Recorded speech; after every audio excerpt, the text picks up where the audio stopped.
नमस्कार. छाया रेसिपीजमध्ये आज आपण 1 कप रव्यापासून खूपच चवदार आणि पोटभरीचा नाश्ता बनवणार आहोत. तर यासाठी इथे मी 1 कप रवा घेतला आहे.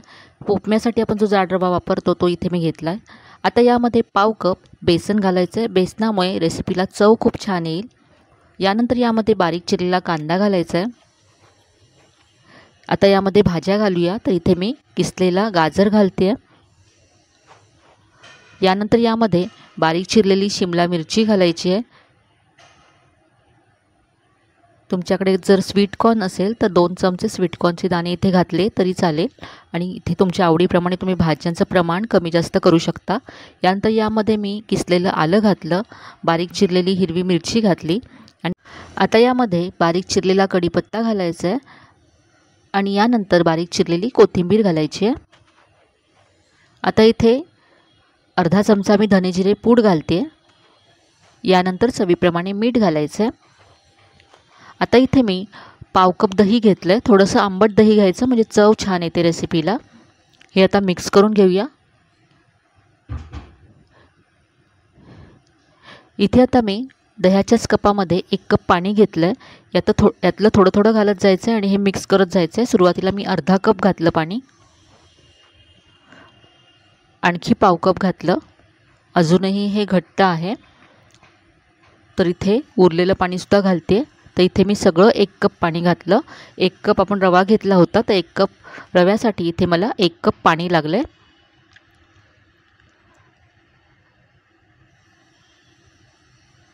हे सगळं मिश्रण आता तयार आहे.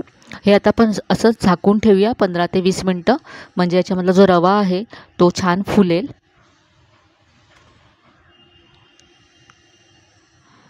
तर हा रवा मी आता झाकून ठेवते. तर इथे साधारण 15 मिनटं झालेत. आपण पाहूया. तर इथे रव्याने सगळं पाणी ॲब्झॉर्ब केलं आहे. रवा छान फुलला आहे आणि हे आधीपेक्षा घट्ट झालं आहे, पाहू शकता. यामध्ये आता आपल्याला आणखी पाणी घालावं लागेल. तर इथे मी आणखी अर्धा कप पाणी घेतलं आहे. यातलं थोडंसं घातलं. एकत्र मला किती पाणी लागलं ते मी तुम्हाला शेवटी सांगते. हे आपल्याला जास्त पातळ करायचं नाही आहे, घट्टसरच ठेवायचं आहे. तर इथे मला 1/4 कप पाणी लागलं. नंतर घेतलेल्या अर्धा कपातलं इथे पाव कप पाणी शिल्लक आहे. आता इथे मी 1 मोठा चमचा शेंगदाणे भाजून घेतलेत, यानंतर सोलून घेतलेत, हे घालायचे आहेत. तर हे शेंगदाणे मध्ये मध्ये जेव्हा दाताखाली येतात तेव्हा खूप छान लागतात या रेसिपीमध्ये, त्यामुळे नक्की घाला.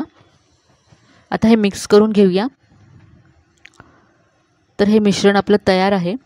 आता याच्यातलं 2 मोठे चमचे मिश्रण मी बाजूला काढून घेते एका बाउलमध्ये आणि उरलेल्या मिश्रणाचं आपण नंतर रेसिपी बनवणार आहोत, तर ते मी बाजूला ठेवून देते. आता यामध्ये मी चिमूटभर बेकिंग सोडा घालते.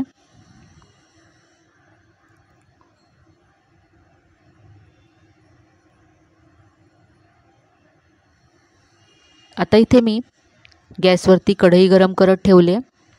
यावरती 2 चमचे तेल घालायचे. तेल असं थोडंसं पसरवून घ्यायचं सगळीकडे. तेल गरम झालं की यामध्ये पाव चमचा जिरं घालायचं आहे.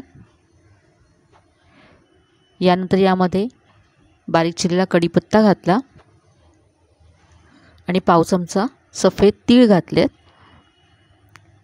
गॅस अगदी मंद ठेवायचा आहे आणि यावरती आता 2 चमचे आपलं तयार मिश्रण घालायचं आहे आणि असं पसरवून घ्यायचं आहे. तर हे आपल्याला जाडसरच करायचं आहे. हा इन्स्टंट हांडवो आहे. मस्त अशी नाश्त्याची ही रेसिपी आहे, झटपट होणारी आहे. आता याच्यावरती झाकण ठेवूया आणि हे साधारण 4 ते 5 मिनटं आपल्याला अगदी मंद फ्लेमवरती भाजून घ्यायचं आहे. एका बाजूने भाजून झाल्यानंतर आपण हे उलटून घेऊ. तर यासाठी तुम्ही थोडीशी जाड बेस असलेली कढई वापरा. स्टीलची जरी कढई वापरली तरी चालेल. तर इथे पहा ब्राऊन रंग दिसायला लागला आहे. याला आपण उलटून घेऊया.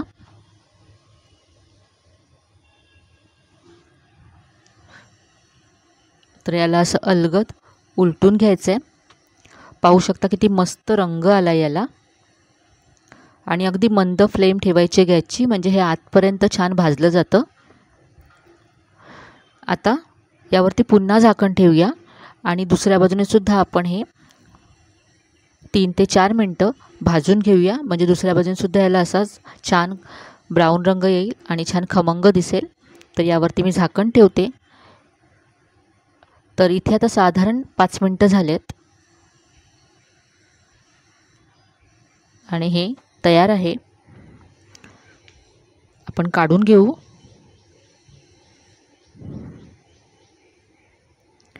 तर इथे पाहू शकता दोन्ही बाजूने खूपच मस्त असा रंग आलाय, दिसायला अगदी छान दिसतंय। इथे मी टोमॅटो केचप बरोबर आणि हिरव्या चटणी बरोबर हे सर्व केलंय। चवीला अगदी अप्रतिम लागतं आणि अगदी झटपट तयार होतं। यामध्ये तुमच्याकडे ज्या भाज्या असतील त्या तुम्ही घालू शकता। किसलेला दुधीसुद्धा यामध्ये तुम्ही घातला तरी चालेल।